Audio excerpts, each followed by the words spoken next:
Hi friends, ഇന്നത്തെ പീപ്പിൾസിൽ കുറച്ച് ക്രിട്ടിക്കലായിട്ടുള്ള കാര്യങ്ങളാണ് പറയുന്നത്. നമ്മൾ കഴിഞ്ഞ ആഴ്ച ഹ്യൂജ് വോളറ്റിലിറ്റിയാണ് മാർക്കറ്റിൽ കണ്ടത്. മാർക്കറ്റ് ഒരു 12,000 പോയിൻ്റിനടുത്ത് 1850 പോയിൻറ്റോളം ചൊവ്വാഴ്ച തകരുന്നതും അന്ന് വൈകുന്നേരം ഒരു 1300 പോയിൻറ്റിലേക്ക് തിരിച്ച് ഒരു 1500 പോയിൻറ്റ് കറക്റ്റ് ചെയ്യുന്നതും പിന്നെ 2 ദിവസമൊക്കെ നമുക്ക് റാലിയൊക്കെ മാർക്കറ്റിൽ കണ്ടു. അപ്പോൾ ഹ്യൂജ് വോളറ്റൈലായിട്ടുള്ള ഒരു എൻവയർമെൻറ്റിലാണ് നമ്മളിപ്പോൾ നിൽക്കുന്നത്.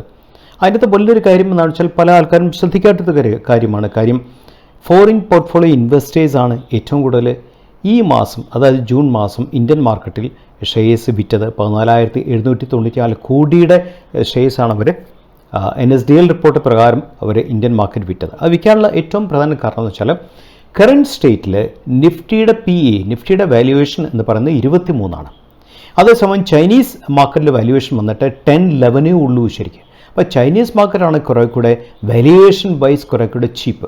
അപ്പോൾ നാച്ചുറലി ഒരു ഫണ്ട് ഫ്ലോ എപ്പോഴും അങ്ങനത്തെ വാല്യുവേഷൻ കൂടിയ മാർക്കറ്റിൽ നിന്നും വാല്യുവേഷൻ കുറഞ്ഞ മാർക്കറ്റിലേക്ക് എപ്പോഴും ഫണ്ട് ഫ്ലോ ഉണ്ടാകും. കാര്യം കുറേ കൂടെ പ്രോഫിറ്റബിളായിട്ട് സ്റ്റോക്ക് കൈ കിട്ടുമെന്നുള്ളതാണ് ഏറ്റവും വലിയ ഫാക്ടർ. അതുകൊണ്ട് തന്നെ കഴിഞ്ഞ നമ്മൾ നോക്കാൻ നേരത്ത് കറൻറ്റ് സെല്ലേഴ്സായിട്ടുള്ള FPAs ശരിക്കും പറഞ്ഞാൽ കണ്ടിന്യൂസ് ആയിട്ട് സെല്ലിംഗ് നടത്താൻ നമുക്ക് കാണാൻ സാധിക്കും. കഴിഞ്ഞ 3 മാസമായിട്ട് എന്താ പറയേണ്ടത്, ഇതാണ് അവരുടെ സ്റ്റേറ്റസ്. ഏപ്രിൽ മെയ് ജൂണിൽ അവർ നെറ്റ് സെല്ലേഴ്സായിട്ട് മാറിയിരുന്നു. ഈ കഴിഞ്ഞ വെള്ളിയാഴ്ചയാണ് വെള്ളിയാഴ്ച ഉച്ച മൂലമാണ് അവർ കുറച്ചൊക്കെ ബൈയിങ്ങിലേക്ക് തിരിച്ച് നീങ്ങിയത്. അതാണ് ഒന്നാമത്തെ കാര്യം നമ്മൾ ശ്രദ്ധിക്കേണ്ട കാര്യം. നമ്മൾ എപ്പോഴും പറയും നിഫ്റ്റി എന്ന് പറയുന്നത് വാല്യുവേഷൻ എപ്പോഴും വളരെ ക്രിട്ടിക്കലാണ് ഏത് മാർക്കറ്റിനെ സംബന്ധിച്ചും. നിഫ്റ്റിയുടെ വാല്യുവേഷൻ കറൻറ്റ് വാല്യുവേഷൻ 23 ആണ്. നിഫ്റ്റിയുടെ 15 ഇയേഴ്സ് ലോങ് ടൈം ആവറേജ് എന്ന് പറയുന്നത് 21.3 ആണ്. അപ്പോൾ 21.3 വാല്യുവേഷൻ 23 എന്ന് വെച്ചാൽ തീർച്ചയായും പറയാൻ സാധിക്കും പല സെക്ടേഴ്സും വല്ലാതെ സ്ട്രെച്ചഡാണെന്ന് നമുക്ക് പറയാൻ സാധിക്കും. ശരിക്കും പറഞ്ഞാൽ ബ്ലൂംബർഗിൻ്റെ ഒരു കൺസെൻസസ് റിപ്പോർട്ട് പ്രകാരം ഏണിങ്സ് പെർ ഷെയർ എസ്റ്റിമേറ്റ് എന്ന് പറയുന്നത് 1100 നിഫ്റ്റി സ്റ്റാൻഡ് ചെയ്യുന്നത്. ആൻഡ് 11.1% ഗ്രോത്ത് ആണ് 990 റെക്കോർഡ് ചെയ്ത കഴിഞ്ഞ 2024 സോ 11% ഗ്രോത്താണ് ഒരു കൺസെൻസസ് റിപ്പോർട്ട് ബ്ലൂംബർഗിൻ്റെ വന്നിരിക്കുന്നത്. സോ നമ്മൾ ശ്രദ്ധിക്കേണ്ട 2 കാര്യങ്ങളുണ്ട്. എന്തുകൊണ്ടാണ് വാല്യുവേഷൻ നിഫ്റ്റി എന്താ പറയണ്ടേ കഴിഞ്ഞ കൊല്ലം ഒരു ബെസ്റ്റ് ഗ്രോത്ത് കൊടുക്കാനുള്ളൊരു കാരണം? ബെസ്റ്റ് ഗ്രോത്ത് കൊടുത്തുകൊണ്ടാണ് നമ്മൾ കഴിഞ്ഞ 1.5 ക്വാർട്ടറിൽ ട്രെൻഡ് ഫിൽ ചെയ്യാൻ കാര്യം.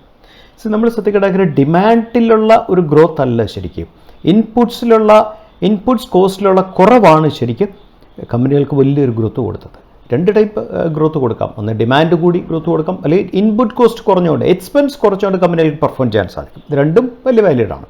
2024 ശരിക്കും പറഞ്ഞാൽ ഇൻപുട്ട് കോസ്റ്റ് നല്ലോണം കുറഞ്ഞു. അതെല്ലാ കമ്പനികൾക്കും അതിൻ്റെ ഒരു പ്ലസ് പോയിന്റ് കിട്ടി, കമ്പനികൾക്കെല്ലാം അതിൻ്റെ ഗ്രോത്ത് കിട്ടുക ഏറ്റവും വലിയ കാര്യം. അപ്പോൾ റിവൈവൽ ഓഫ് ഡിമാൻഡാണ് നമ്മൾ അടുത്ത് നോക്കുന്ന കാര്യം. ഓക്കെ, ഇൻപുട്ട് കോസ്റ്റ് കുറഞ്ഞു, ഫൈൻ, ഫാൻറ്റാസ്റ്റിക്. അതിൻ്റെ ഒരു മാർക്കറ്റിൽ അതിൻ്റെ ഓൾറെഡി മാർക്കറ്റ് പ്രൈസിനായി കഴിഞ്ഞു ശരിക്കും. ഇനി ഡിമാൻഡിലേക്കാണ് നമ്മൾ കിടക്കുന്നത്. ഡിമാൻഡ് റിവൈവൽ വരുമോ എന്നുള്ളതാണ് ഏറ്റവും വലിയ കാര്യം. ശരിക്കും പറഞ്ഞാൽ പുതിയൊരു കോalition ഗവൺമെൻറ് വരുമ്പോൾ തീർച്ചയായും നമുക്ക് എന്താ പറയേണ്ടത്, ഒരു കൺസെപ്ഷൻ എന്ന് പറയുന്ന റൂറൽ തീമിലേക്ക് തീർച്ചയായും അവർ കൂടുതൽ പൈസ ഇൻവെസ്റ്റ് ചെയ്യുന്നതും ഡിമാൻഡ് വരുന്നതൊക്കെ നമുക്ക് പ്രതീക്ഷിക്കാം. അതുകൊണ്ട് തന്നെ കൺസെപ്ഷൻ അല്ലെങ്കിൽ FMCG 2 സെക്ടറും ഒരു സെക്ടർ റൊട്ടേഷൻ്റെ ഒരു തുടക്കത്തിൽ ഈ 2 സെക്ടറും പെർഫോം ചെയ്യാനുള്ള സാധ്യതകൾ നമ്മൾ തീർച്ചയായും പരിശോധിക്കണം. അതാണ് അടുത്ത പോയിന്റ്. ശരിക്കും നമ്മൾ ശ്രദ്ധിക്കണം, ഇൻഡിസീസ് കഴിഞ്ഞ ഒരു 2 ദിവസം റാലി കൊണ്ടെല്ലാം പുതിയ സ്ട്രെച്ചിഡ് ലെവലിലേക്ക് എത്തിക്കഴിഞ്ഞു, ന്യൂ ഹൈസിലേക്ക് എത്തിക്കഴിഞ്ഞു. പക്ഷേ ശ്രദ്ധിക്കേണ്ട ഒരു കാര്യം, പാർട്ടിസിപ്പേഷൻ ബ്രെത്ത് എന്ന് വെച്ചാൽ നമ്പർ ഓഫ് സ്റ്റോക്സ് പാർട്ടിസിപ്പേറ്റ് ചെയ്യുന്ന ഈ റാലി പാർട്ടിസിപ്പേറ്റ് ചെയ്യുന്ന നമ്പർ ഓഫ് സ്റ്റോക്സിന് എണ്ണം വളരെ കുറവാണ്. അതാണ് ഏറ്റവും വലിയ കാര്യം. നിങ്ങൾ നിഫ്റ്റി 50 എടുത്താലും നിഫ്റ്റി 500 എടുത്താലും പാർട്ടിസിപ്പേഷൻ ബ്രെത്ത് എന്ന് പറയുന്ന നമ്പർ ഓഫ് സ്റ്റോക്സ് ഈ റാലി പാർട്ടിസിപ്പേറ്റ് ചെയ്യുന്ന നമ്പർ ഓഫ് സ്റ്റോക്സിന് എണ്ണം വളരെ കുറവാണ്. അതുകൊണ്ട് തന്നെ we should be extremely careful. രണ്ടാമത്തെ കാര്യം, ഈ ഒരു ഘട്ടത്തിൽ തീർച്ചയായും വാല്യൂ ഉള്ള സ്റ്റോക്ക്, ചില സ്റ്റോക്കുകൾ വാല്യൂവിൽ നിന്നും 3-4 കൊല്ലം കഴിഞ്ഞതിന് ശേഷം എന്ന് വെച്ചാൽ ബെസ്റ്റ് വാല്യുവേഷനുള്ള സ്റ്റോക്കുകൾ ഈ അടുത്ത ദിവസങ്ങളിൽ ബ്രേക്കൗട്ട് കൊടുത്തിട്ടുണ്ട്. സോ അങ്ങനത്തെ സ്റ്റോക്കുകൾ തീർച്ചയായും നിങ്ങൾ കണ്ടുപിടിക്കുക എന്നുള്ളതാണ്. ചോദിച്ചാൽ ബെസ്റ്റ് ഫണ്ട പ്ലസ് 3-4 കൊല്ലം കഴിഞ്ഞതിന് ശേഷം കണ്ടിന്യൂസ് ആയിട്ട് ഒരു ലോങ് ബേസിൽ ലോങ് റേഞ്ചിൽ കിടന്നതിന് ശേഷം after 3 years after 4 years best വാല്യുവേഷനിൽ കിടക്കുന്ന പല സ്റ്റോക്കുകളും ബെസ്റ്റ് വാല്യുവേഷൻ വരാൻ കാര്യം അതിൻ്റെ EPS കൂടിയോണ്ടാണ് വാല്യുവേഷൻ വരാൻ കാര്യം. EPS കൂടാൻ കാര്യം ബെസ്റ്റ് ഫണ്ട ആയിട്ടുള്ള ക്വാളിറ്റേറ്റീവ് ഇമ്പ്രൂവ്മെൻറ്റ് വന്നുകൊണ്ടാണ് EPS കൂടാൻ കാര്യം. അങ്ങനത്തെ പല സ്റ്റോക്കുകളും ഈ കഴിഞ്ഞ 2 ദിവസത്തിനുള്ളിൽ ധാരാളം ബ്രേക്കൗട്ട്സ് കൊടുത്തിട്ടുണ്ട്. ശരിക്കും പറഞ്ഞാൽ നമ്മൾ എന്താ പറയുക, സ്വിംഗ് ട്രേഡിനെ നമ്മൾ സ്റ്റേജ് 1, സ്റ്റേജ് 2, സ്റ്റേജ് 3 എന്നുള്ള കൺസെപ്റ്റിലാണ് നമ്മൾ വർക്ക് ചെയ്യുന്നത്. അപ്പോൾ സ്റ്റേജ് 1 വന്നിട്ടുണ്ട്. സ്റ്റേജ് 1 കഴിഞ്ഞ ശേഷം പിന്നെ ഒരു ഗ്രോത്തിലേക്കുള്ള സ്റ്റേജിലേക്ക് പോകാനുള്ള സാധ്യതകൾ വളരെ കൂടുതലാണ്. ആ ഗ്രോത്ത് സ്റ്റേജാണ് സ്റ്റേജ് 2. പിന്നെ അതിനെ പറയുന്ന പേരാണ് മൊമെൻറ്റം, ആക്സിലറേഷൻ എന്ന് പറയും. പിന്നെ സ്റ്റേജ് 3 എന്ന് പറഞ്ഞാൽ ഒരു പുൾ ബാക്ക് വരും. പിന്നെയും വീണ്ടും സ്റ്റേജ് 2ലേക്ക് പോകും, അതാണ് ആക്സിലേഷൻ. പിന്നെ ഒരു പുൾ ബാക്കിലേക്ക് വരും, അതാണ് സ്റ്റേജ് 3. ഇങ്ങനെ 2-3 കണ്ടിന്യൂസ് ആയിട്ട് ആവർത്തിക്കാനുള്ള സാധ്യതകൾ വളരെ കൂടുതലായിട്ടുള്ള ഏതാനും സ്റ്റോക്കുകൾ വെള്ളിയാഴ്ചയും വ്യാഴാഴ്ചയുമായിട്ട് ബ്രേക്കൗട്ട് കൊടുത്തിട്ടുണ്ട്. തീർച്ചയായും നിങ്ങൾക്ക് ആ സ്റ്റോക്കുകളെ കണ്ടുപിടിക്കാൻ സാധിക്കും എന്നുള്ള കാര്യത്തിൽ ഒരു സംശയം വേണ്ട. അതുകൊണ്ട് തന്നെ ഇൻവെസ്റ്റേഴ്സ് പ്രത്യേകിച്ച് ഇങ്ങനത്തെ വാല്യൂ ആയിട്ടുള്ള സ്റ്റോക്കുകളിൽ കൂടുതലായിട്ട് ഫോക്കസ് ചെയ്യണം വിത്ത് എക്സലൻറ്റ് ഫണ്ട് അനാലിസിസ്. ഇങ്ങനത്തെ സ്റ്റോക്കുകൾ പ്ലസ് പോയിന്റ് വർഷങ്ങളായിട്ട് ലോങ് ബേസ് ക്രിയേഷൻ ചെയ്ത സ്റ്റോക്കുകൾ ഇനി തീർച്ചയായും നോർമൽ കേസിൽ ലോങ് ബേസ് ക്രിയേറ്റ് ചെയ്തിട്ട് ബ്രേക്കൗട്ട് കിടന്ന സ്റ്റോക്കുകൾ അടുത്തൊരു 2 to 4 years ട്രെൻഡ് ചെയ്യാനുള്ള സാധ്യതകളാണ് മാർക്കറ്റിൽ എപ്പോഴും നമ്മൾ കണ്ടുവരുന്നത്. ഇങ്ങനത്തെ സ്റ്റോക്കുകൾ നിങ്ങൾ കണ്ടുപിടിക്കുക, അനലൈസ് ചെയ്യുക. ഇങ്ങനത്തെ ഞാനീ പറഞ്ഞ ടൈപ്പ് സ്റ്റോക്കൊന്നും ഈ റാലിയിലൊന്നും പങ്കെടുക്കാത്ത സ്റ്റോക്കുകളാണ്. അതുകൊണ്ട് തന്നെ ഇങ്ങനത്തെ സ്റ്റോക്കുകളുടെ റാലി വരാൻ പോകുന്നേ ഉള്ളൂ എന്നുള്ള ഒരു ഹൈ പ്രോബിലിറ്റിയാണ് ഇന്നും നമ്മുടെ മുമ്പിലുള്ള വലിയൊരു കാര്യം ശരിക്കും. അതുകൊണ്ട് നമ്മൾ ആ ഒരു പോയിന്റ് നമ്മൾ വളരെ ശ്രദ്ധിക്കുക എന്നുള്ളതാണ് ഏറ്റവും വലിയ കാര്യം. അടുത്ത പോയിന്റ്, നിങ്ങൾ നമ്മുടെ ഇലക്ഷൻ കൗണ്ടിൻ്റെ മാർക്കറ്റ് താഴെ പോകുന്ന ബിഹേവിയർ നമ്മൾ കണ്ടു. പിന്നെ 2 ദിവസം മാർക്കറ്റ് കയറി പോകുന്ന ബിഹേവിയർ കണ്ടു.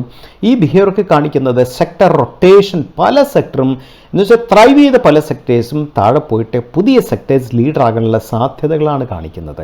സെക്ടർ ഔട്ട് പെർഫോമൻസ് നമ്മൾ ശരിക്കും പറഞ്ഞാൽ ടെക്നിക്കൽ ടേംസിൽ പറയും.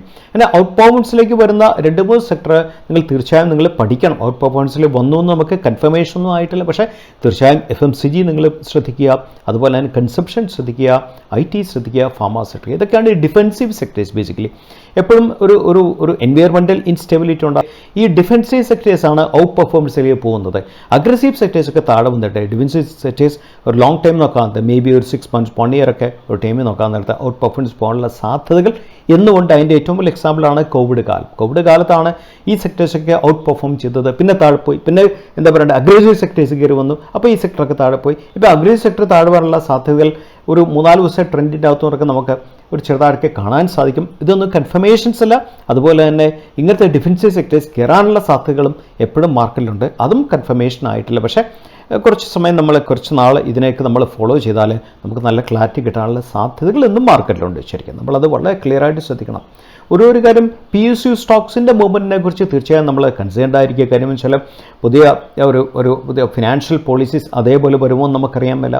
അതുപോലെ തന്നെ അതേപോലെ വന്നില്ലെങ്കിൽ ഒരുപക്ഷെ ടാപ്പറിംഗ് ഓഫ് ഓർഡർ ഫ്ലോസ് വരാനുള്ള സാധ്യതകളുണ്ട്, എക്സിക്യൂഷൻ ഡിലേ വരാനുള്ള സാധ്യതകളുണ്ട്, ചേഞ്ചിങ് പോളിസി ഒരു ഡയറക്ഷൻ ഔട്ട് സ്പെൻഡിങ് വരാനുള്ള സാധ്യതകളൊക്കെ PSU സ്റ്റോക്കിനെ സംബന്ധിച്ച് വരാനുള്ള സാധ്യതകൾ എന്നുമുണ്ട്. അത് സെയിം ഫിനാൻഷ്യൽ പോളിസിയാണോ വരാൻ പോകുന്നതിനെ കുറിച്ച് നമുക്ക് ആർക്കും അറിയില്ല. സെയിം ഫിനാൻഷ്യൽ പോളിസി വന്നാൽ PSU സ്റ്റോക്സ് വീണ്ടും എന്താ പറയണ്ടേ ഒരു ലൈംലൈറ്റിൽ വരുമോ ഇല്ലയോ എന്നൊക്കെ ചോദിച്ചാൽ നമുക്ക് അറ്റ് പ്രസൻറ്റ് നമ്മൾ കെയർഫുൾ ആയിട്ടിരിക്കുക എന്നുള്ളതാണ് ഏറ്റവും വലിയ കാര്യം. ആ ഒരു പോയിന്റ്സ്, ഓർഡർ ഫ്ലോസ് എങ്ങനെയുണ്ട്, അതുപോലെ തന്നെ അസറ്റ് അലോക്കേഷൻസ് എങ്ങനെയാണ് വരുന്നത്, ഫിനാൻഷ്യൽ അലോക്കേഷൻസ് എങ്ങനെയാണ് വരുന്നത്, policy of direction out spending എങ്ങനെയാണ് വരുന്നത് PSU സ്റ്റോക്സ് സംബന്ധിച്ച്, ഇതൊക്കെ നമ്മൾ കാത്തിരുന്ന് മനസ്സിലാക്കുക, ഒബ്സർവ് ചെയ്യുക എന്നുള്ളതാണ് ഏറ്റവും വലിയ കാര്യം. പക്ഷേ ഒരു കാര്യം പറയാനുള്ളത്, ഈ ക്യാപിറ്റൽ ഗുഡ്സ് ബേസ്ഡ് ആയിട്ട് പല ഇൻഡസ്ട്രീസിലും വാല്യുവേഷൻ വല്ലാതെ റിച്ചായിപ്പോയി, എക്സ്ട്രീംലി റിച്ചാണ്. അവിടെയൊക്കെ ഒരു പ്രൈസ് കറക്ഷൻ വരാനുള്ള സാധ്യതകൾ നമുക്കൊരിക്കലും തള്ളയ്ക്കാനായി സാധിക്കത്തില്ലെന്നുള്ളത് വലിയൊരു ഫാക്ടറാണ്. അതുകൊണ്ട് തന്നെ നമ്മൾ ഇക്വിറ്റി എന്ന് പറയുന്നത് ഒരു ഇൻസ്ട്രുമെൻ്റാണ്. നമ്മൾ ഇക്വിറ്റിയോടൊപ്പം തന്നെ നമ്മൾ പല ഇൻസ്ട്രുമെൻറ്റ് ഡൈവേഴ്സിഫൈ ചെയ്യണം. ബേസിക്കലി നമുക്ക് ഡെറ്റ് ഡൈവേഴ്സ് ചെയ്യാൻ പറ്റും, ഗോൾഡ് നമ്മൾ ഗോൾഡിലേക്ക് ഡൈവേഴ്സ് ചെയ്യാൻ പറ്റും. ഇതൊക്കെ ബേസിക്കലി ഇക്വിറ്റിയായിട്ട് നോക്കാൻ നേരത്തെ inversely proportion, that means equity കയറുമ്പോൾ ഇത് താഴെ പോകണം, ഇത് കയറുമ്പോൾ ഇക്വിറ്റി താഴെ പോകണം എന്നുള്ളൊരു ജനറൽ കൺസെപ്റ്റ്സിലാണ് ഇതൊക്കെ വർക്ക് ചെയ്യുന്നത്. അതുകൊണ്ട് തന്നെ നിങ്ങളുടെ പോർട്ട്ഫോളിയോ ഇക്വിറ്റി മാത്രമാകരുത്, ഇക്വിറ്റിയോടൊപ്പം തന്നെ പോർട്ട്ഫോളിയോ റീബാലൻസസ് വേണം. റീബാലൻസ് എന്ന് വെച്ചാൽ കുറച്ച് ഡെറ്റ് ഫണ്ട്സ് വേണം, അല്ലെങ്കിൽ എന്താ പറയുക ഇൻഡെക്സ് ഫണ്ട്സ് തീർച്ചയായും നിങ്ങളുടെ പോർട്ട്ഫോളിയോ തീർച്ചയായും കാണേണ്ട ഒരു കാര്യങ്ങളാണ്. അതുപോലെ തന്നെ ഗോൾഡ് ബേസ്ഡ് ആയിട്ടുള്ള ETF എക്സ്ചേഞ്ച് ട്രേഡഡ് ഫണ്ട്സ് തീർച്ചയായും നിങ്ങൾക്ക് അതൊക്കെ പുൾ ബാക്സിൽ വരുമ്പോൾ പുൾ ബാക്കിൽ നിന്ന് ഒരു കയറ്റമൊക്കെ കൺഫേം ആകുന്ന സമയത്ത് നിങ്ങൾക്ക് തീർച്ചയായും നിങ്ങൾക്ക് വർക്കൗട്ട് ചെയ്ത് അതൊക്കെ നിങ്ങൾ തീർച്ചയായും നിങ്ങൾക്ക് എക്സ്പ്ലോർ ചെയ്യാവുന്ന സാധ്യതകളാണ്. അതൊന്നും നമുക്ക് തളിക്കാനായി സാധിക്കില്ല എന്നുള്ള വലിയൊരു കാര്യമാണ്. സോ നമ്മൾ ശ്രദ്ധിക്കണം. അതിനോടൊപ്പം തന്നെ ഈ ആഴ്ച ശ്രദ്ധിക്കേണ്ട വലിയൊരു കാര്യം എന്ന് വെച്ചാൽ കഴിഞ്ഞ ആഴ്ച റേറ്റ് കട്ട് ശരിക്കും ബാങ്ക് ഓഫ് കാനഡയും യൂറോപ്യൻ സെൻട്രൽ ബാങ്കും റേറ്റ് കട്ട് ചെയ്യുന്നുള്ളൊരു വലിയ മാർക്കറ്റിന് വലിയ സപ്പോർട്ടായിട്ട് വർക്കൗട്ട് ചെയ്തു ശരിക്കും. അതുപോലെ തന്നെ ഗോൾഡ് ക്രാഷ് ചെയ്തു. ഗോൾഡ് ക്രാഷ് ചെയ്യുന്ന വലിയൊരു factor robust US non farm payroll റിപ്പോർട്ടിൻ്റെ പുറത്താണ് ഗോൾഡ് ക്രാഷ് ചെയ്തത്. അതിനോടൊപ്പം തന്നെ സ്പോട്ട് ഗോൾഡ് എന്ന് പറയുന്ന അത് ശരിക്കും 3.49% താഴെ പോയി. അത് 3.49% ലോസ് ആണ് സംഭവിച്ചത്. 1.40% ആണ് വീക്കിലി ടോട്ടൽ താഴെ പോയത്. അതിൻ്റെ അകത്ത് ശ്രദ്ധിക്കേണ്ട കാര്യം ചൈനീസ് സെൻട്രൽ ബാങ്ക് ശരിക്കും ഗോൾഡ് ബൈ തൽക്കാലത്തേക്കൊന്ന് കുറച്ചു എന്നുള്ള ഒരു വലിയൊരു ഫാക്ടറാണ് ഗോൾഡിൻ്റെ ഡിമാൻഡിനെ ബാധിച്ച വലിയൊരു കാര്യം. അതുകൊണ്ട് തന്നെ ഗോൾഡിൻ്റെ 18 മാസത്തെ ലോങ് കണ്ടിന്യൂസ് ബൈങ് ആയിരുന്നു. ആ ബൈങ്ങിൽ തൽക്കാലത്തേക്ക് ഒരു പോസ് വന്നിട്ടുണ്ട്. നമ്മൾ ശ്രദ്ധിക്കേണ്ട വലിയൊരു കാര്യം, ഈ ആഴ്ചയാണ് US-ൻ്റെ CPI ഡേറ്റ റിലീസ് വരുന്നത്. മെയ് മാസം CPI ഡേറ്റ ഈ മാസം 12-ാം തീയതി റിലീസ് വരും. തീർച്ചയായും മാർക്കറ്റ് ഏറ്റവും കൂടുതൽ കാത്തിരിക്കുന്ന ഒരു ഡേറ്റയാണ് CPI data. US consumer inflation cooling down already ആയിട്ടുണ്ട്, പരിധിവരെയൊക്കെ കൂളിംഗ് ഡൗൺ ആയിട്ടുണ്ട്. ആൻഡ് ശരിക്കും പറഞ്ഞാൽ കൺസ്യൂമർ ഇൻഫ്ലേഷൻ US-ലെ സ്ലോ ചെയ്യാൻ സാധിച്ചുകൊണ്ട് തന്നെ ഒരു പക്ഷേ probability of interest rate cut വരാനുള്ള സാധ്യതകളുണ്ട്. സോ ഇൻട്രസ്റ്റ് റേറ്റ് കട്ട് ഒരു പക്ഷേ ജൂലൈ വരുമോ സെപ്റ്റംബർ വരുമോ എന്നുള്ള കാര്യത്തിൽ നമുക്ക് അതിനെക്കുറിച്ച് വലിയ നിശ്ചയങ്ങളൊന്നുമില്ല. സോ അതുകൊണ്ട് തന്നെ ശരിക്കും പറഞ്ഞാൽ ഡോളർ ഇൻഡെക്സിൻ്റെ പെർഫോമൻസ് സ്ലൈറ്റ് ആയിട്ട് ഡൗൺ ആയിട്ടുണ്ട്. എപ്പോഴും നമ്മൾ ശ്രദ്ധിക്കണം, ഡോളർ ഇൻഡെക്സ് എന്ന് പറയുന്നത് ഇക്വിറ്റിയുടെ മൂവ്മെൻറ്റ് നെഗറ്റിസ്റ്റ് ആയിട്ട് വർക്ക് ചെയ്യുന്നത്. ഡോളർ ഇൻഡെക്സ് കൂടുവാണെങ്കിൽ ഇക്വിറ്റീസ് താഴെ പോകും, ഇക്വിറ്റീസ് കയറുവാണെങ്കിൽ ഡോളർ ഇൻഡെക്സ് താഴെ പോകും എന്നുള്ള ജനറൽ ഒരു ഫിലോസഫിയാണ് മാർക്കറ്റ് വർക്ക് ചെയ്യുന്ന ഒരു കാര്യം. അതുകൊണ്ട് തന്നെ US-ലെ ഈ വരുന്ന ഡേറ്റ ഈ ജൂൺ 12-ാം തീയതി വരുന്ന ഡേറ്റ US CPI ഇൻഡെക്സ് തീർച്ചയായും അത് US ഫെഡിന് അത് അവരുടെ ഇൻട്രസ്റ്റ് റേറ്റ് കൂട്ടണോ കുറയ്ക്കണോ എന്നുള്ള കാര്യത്തിൽ കുറെ കൂടെ ക്ലാരിറ്റി കൊടുക്കുമെന്നുള്ള കാര്യത്തിൽ ഒരു സംശയം വേണ്ട. സോ ഇതൊക്കെ നമുക്ക് ഈ ആഴ്ച വരുന്ന വലിയ വലിയ ഇവൻറ്റ്സ് ആണ്. അതുപോലെ തന്നെ മിനിസ്ട്രി ഓരോരോ പോർട്ട്ഫോളിയോ പ്രത്യേകിച്ച് ധനം നമ്മുടെ ഫിനാൻസ് പോർട്ട്ഫോളിയോ ആരാണ് ഹാൻഡിൽ ചെയ്യാൻ പോകുന്നത്, അതുപോലെ തന്നെ ക്രിട്ടിക്കൽ പോർട്ട്ഫോളിയോസിലെ ആളുകൾ ആരൊക്കെയാണ് ഹാൻഡിൽ ചെയ്യാൻ പോകുന്നതൊക്കെ ഈ ആഴ്ചത്തെ മാർക്കറ്റിനെ അത് ഡ്രൈവ് ചെയ്യുന്നൊരു ഫാക്ടേഴ്സാണ്. തീർച്ചയായും നമ്മൾ കാത്തിരിക്കുക, നമ്മൾ ഒബ്സർവ് ചെയ്യുക. ഞാൻ ആദ്യം പറഞ്ഞ പോയിന്റിൽ തന്നെ ഞാൻ പറയുന്നു, മാർക്കറ്റ് സ്ലൈറ്റ്ലി ഓവർ സ്ട്രെച്ചഡാണ്. ലോങ് ടൈം ആവറേജിൽ നിന്നും something around close to 2% market already മേളിൽ പോയി കഴിഞ്ഞു. അതുപോലെ തന്നെ പല സെക്ടേഴ്സും ഹ്യൂജ്ലി വാല്യൂഡ് ആയിട്ടുള്ള സെക്ടേഴ്സാണ്. സോ അത് എല്ലാമാണ് നിങ്ങൾ മനസ്സിലാക്കുക. അതുപോലെ തന്നെ സെക്ടർ റൊട്ടേഷൻ വരുന്നുണ്ടോ എന്നുള്ള കാര്യത്തിൽ നിങ്ങൾ ശ്രദ്ധിക്കുക.